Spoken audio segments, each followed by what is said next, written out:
Thank you, Michael, for being here with us today.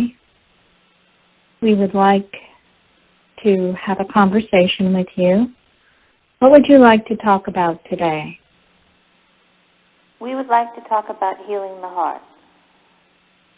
This is really what it all comes down to, because this is where most of the unhealing or the illness begins. So we will start at the heart and explain that you must try to embrace that which you do not want to acknowledge and that which you do not want to forgive. You must acknowledge it. You must not understand it all the time, but you must embrace it and look at it and understand that this is an experience, but it's not necessarily a part of you. You can move it away from yourself, and this, for many people, will heal many of the wounds. And any time you decide to pick up that experience again and look at it, you must understand that you will make yourself once again unhealed. Now, when you have an understanding that you're detached from this, then at that time, if you decide to pick it up at it, you do not see it as part of yourself, because you realize that it is something that is not part of you. And at that time, if you decide to look at it from a different perspective, as something not part of yourself, then you will notice that you do not feel ill, or you do not feel sad, or do not feel emotionally damaged, because it's no longer part of yourself. And this is very important for you to understand. Many of you look for why.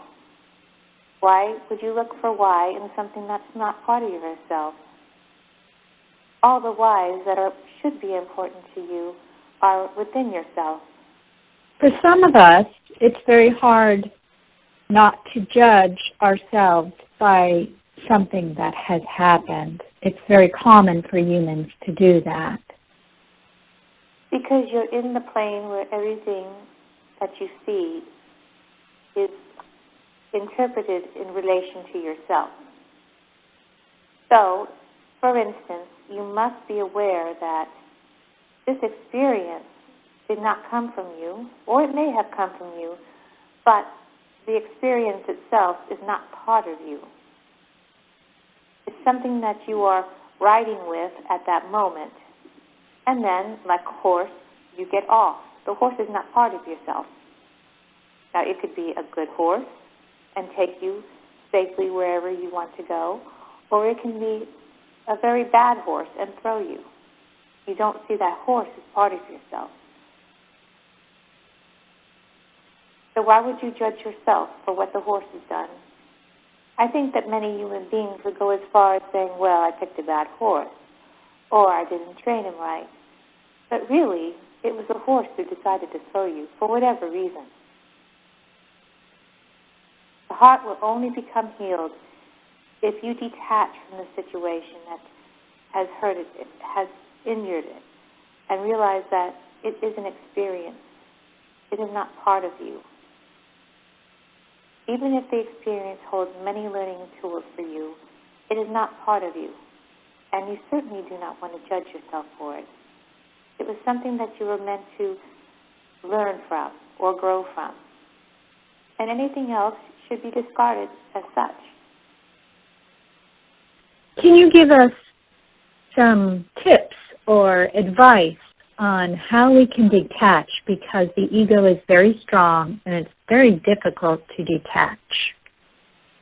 Very simply say, this is not part of me. This person who is mad because I cut them off in the grocery store parking lot, or this person who's mad because I'm 10 minutes late, this is not part of me. Yes, I'm late, but their anger is not part of me.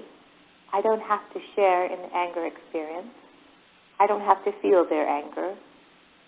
I can choose how I feel, and I can tell them that I'm sorry, and I can offer that, and then I can move on.